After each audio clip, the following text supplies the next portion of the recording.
What's up, folks? Khalid Bey. What does it take for a community to become sustainable? What do we have to do in order for your or my community to become more viable? That's the question. Let's get to it. Let's talk.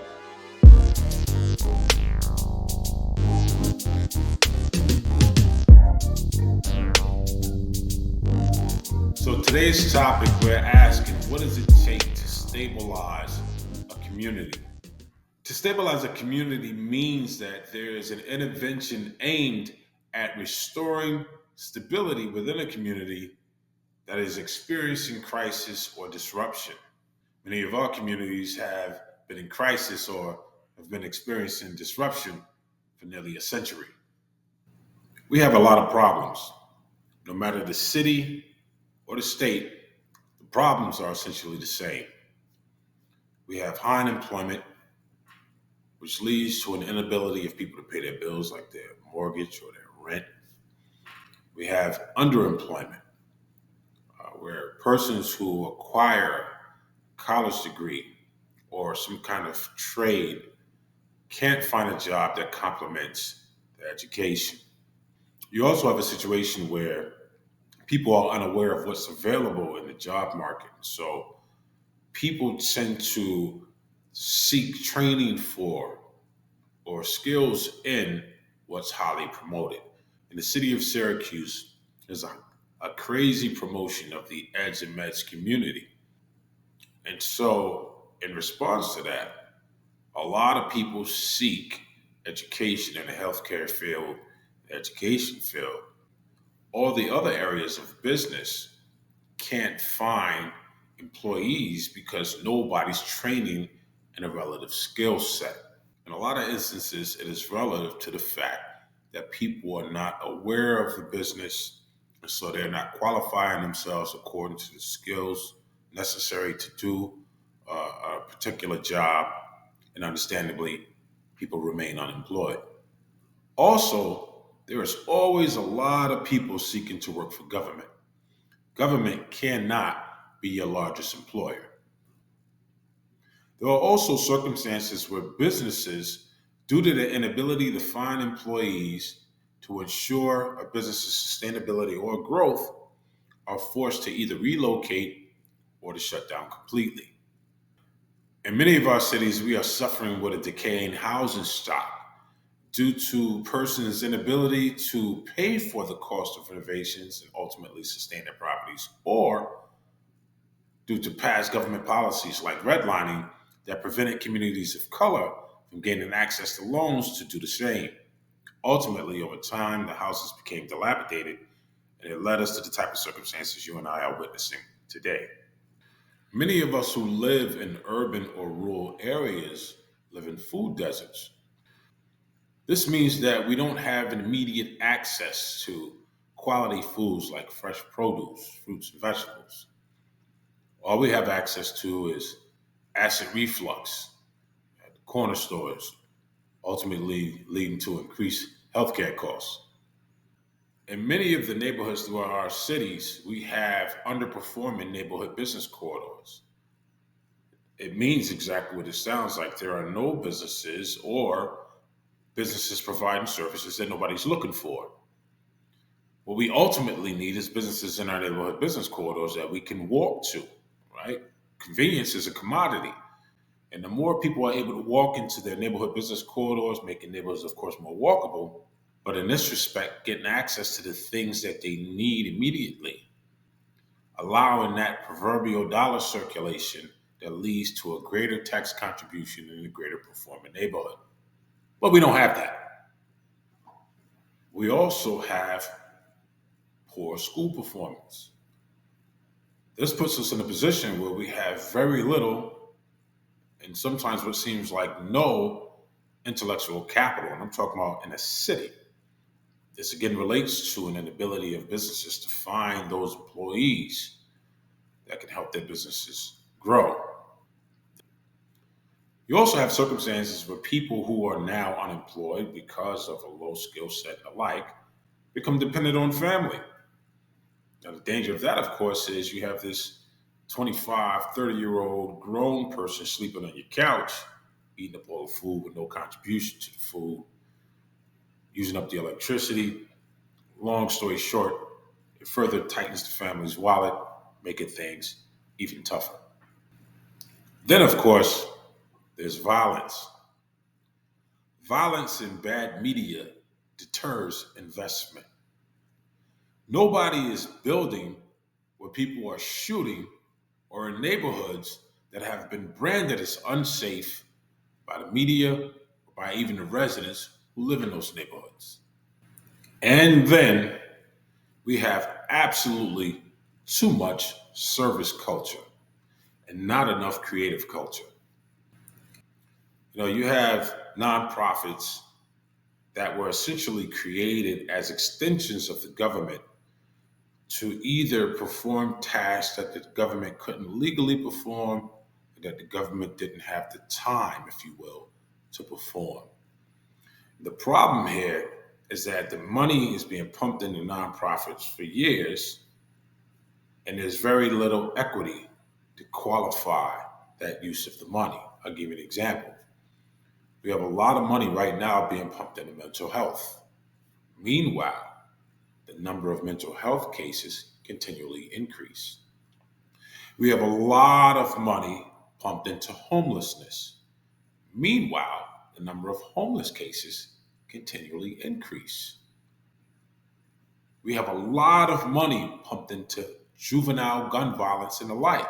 Meanwhile, gun violence, particularly amongst juveniles, continually increase. See where I'm going? When you have only service culture that is funded by public money, provide services for people, but services that do not generate funds, get what I'm saying? And you have no production, meaning you're not producing anything that would attract new money. There's no new money entering the market. You have the same dollars circulating over and over again, but those public dollars will eventually decrease because persons will come into your town, like contractors from out of state who come and work in your state, make that money and take that money back where they live. Ultimately, the resources get smaller and smaller over time. Public money will eventually leave the area with no new money coming in. What do you have? People who are not producing depend on subsidized services. This is because they are more consumers than they are producers. You have to understand this. Cities that are struggling are usually cities that are funded more by public money than they are by private money. Your response might be, well, that's every city. And you'll be right. But why? Local and state governments and investors saw gentrification as a solution. Now, the danger here is simply this: the idea of attracting new money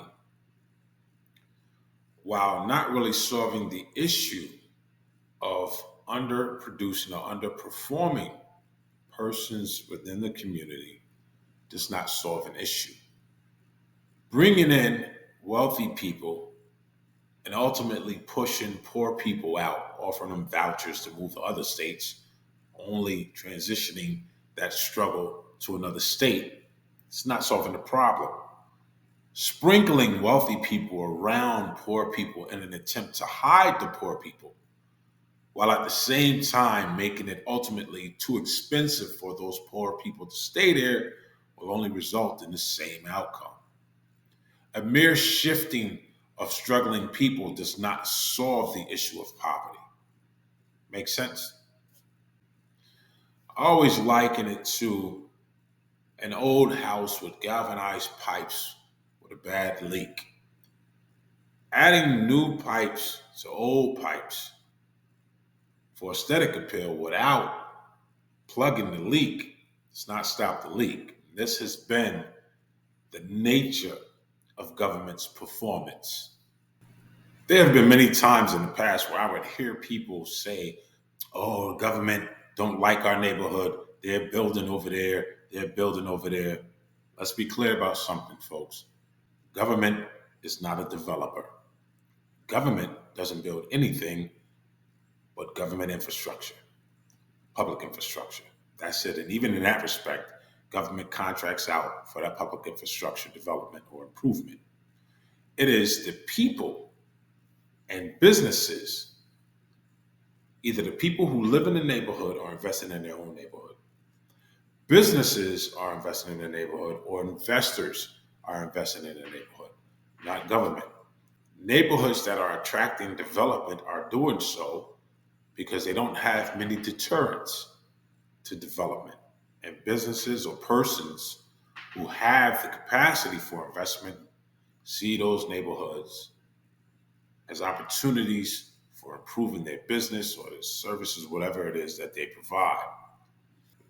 I'll repeat, very, very, very few investors, persons, or businesses will develop in a place that has been deemed unsafe. So government fosters an environment for development, but it doesn't do development. There's something that must be understood, though. The mere development of streets and the like is not the core of what's required to improve a neighborhood. Community stabilization starts with the individual or with the individual household. We have to shore up the individual or the individual household. This starts with not allowing government to continue to grow in cost. Government is entirely too expensive. Government should provide the greatest service for the most affordable cost. I will repeat, government should provide the greatest service for the most affordable cost. The aim of elected officials should be to reduce the cost of government services and to protect constituents or consumers from predatory service providers. That's what they should do. Remember, there are local elections every single year. If you do not hear them mention in their campaign speeches the idea of reducing the cost of government and or protecting constituents and consumers from predatory service providers, vote them out of office. Trust me. If the elected official is not making your cost of living more affordable, if they are not putting measures in place to protect you, why are they there? Why would you vote them back in office? What are they doing exactly? There's absolutely no value beyond those two ideas. In addition, government itself cannot be predatory, like raising the cost of living for persons living on fixed income, i.e., seniors or persons living with disabilities. Their incomes are fixed, which means it is arguably unlikely that their incomes will ever increase. Yet, you, government, cause their cost of living to increase via truly fruitless money grabbing programs. Government functions like a person with bad budgeting habits, always chasing more money instead of reducing the waste. It's like a person who spends cash on the aesthetics or depreciating objects or vacations at the expense of paying the rent or the mortgage that is likely due in the coming month. Foolishness. Government should rethink the rules for large nonprofits who charge ridiculous fees for services, possesses endowments that are larger than the fund balances of the municipalities that they operate in, but who do not pay a single penny in taxes to help their local economies. This is an archaic public sector structure that needs a serious redesign. But again, the path towards community sustainability begins with the individual or the individual household. Persons who are able bodied but dependent on public money should make an effort to no longer be dependent on public money. Allow me to provide some real numbers for your consideration. In New York State, the average household receives approximately $233 in SNAP, that's food stamps, and they receive approximately, or on average, $389 in cash. That's a total of $622 per month, not counting the subsidized rents. We're just talking about food, but in this case, particularly the cash that they receive. Answer this for me. What kind of investing could you do with $389 per month, which breaks down to about $97 per week? This $389 in cash that would likely be used for incidentals or for unforeseen occurrences, emergencies, and the like. And on top of that, for entertainment, you know, recreational things or activities.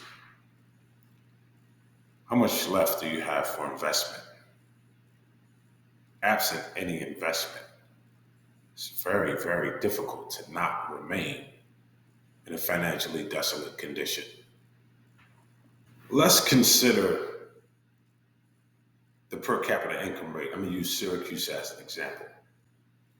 The per capita income rate in the city of Syracuse is $27,533.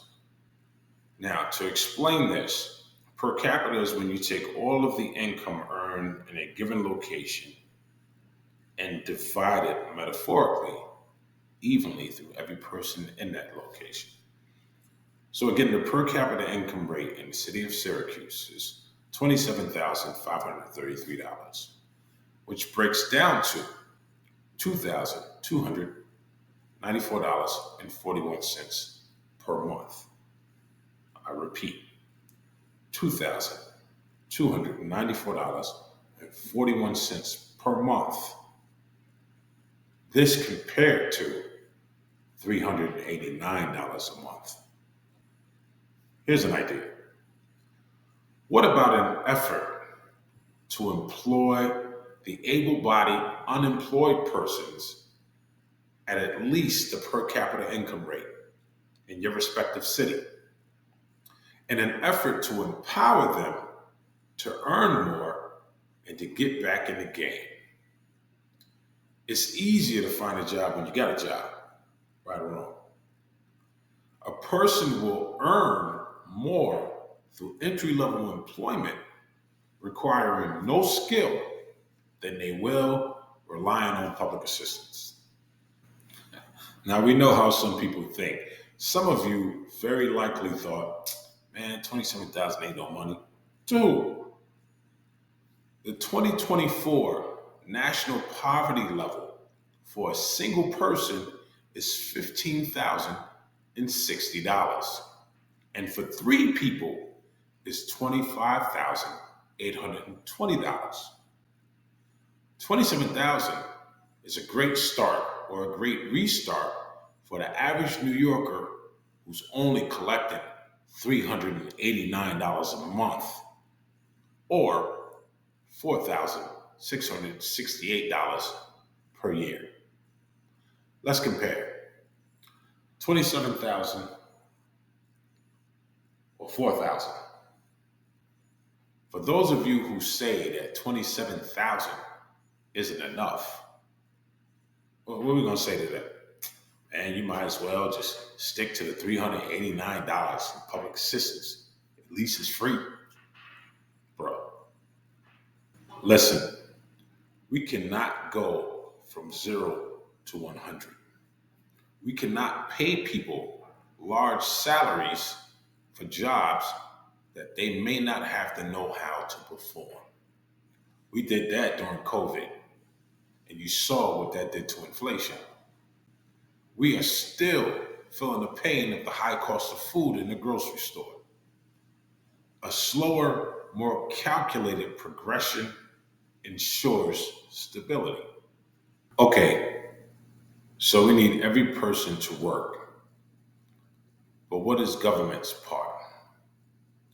Government must foster an environment to eliminate need. Allow me to explain. We must aim to reduce and or eliminate the need for public money in every household. Let me repeat that. We must aim to reduce and or eliminate the need for public money in every household.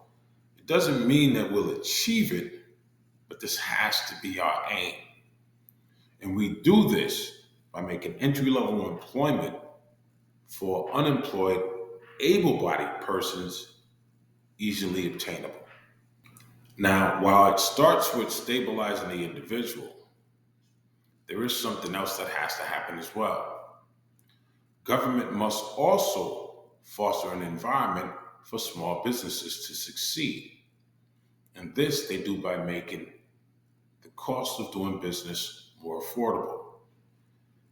Giving small businesses subsidies make much more sense economically for the following reasons.